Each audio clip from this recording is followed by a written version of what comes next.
Hi friends, I am Ankit and today I will show you how to make FB account private.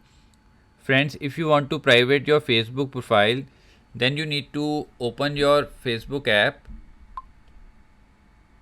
Now here press on the three lines.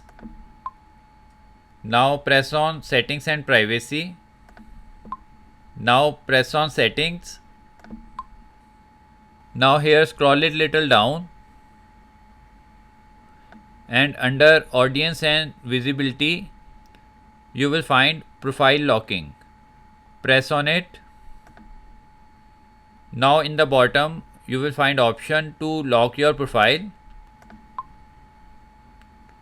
Now friends, as you can see, I have locked my Facebook profile. So friends, like this you can very easily block your Facebook profile.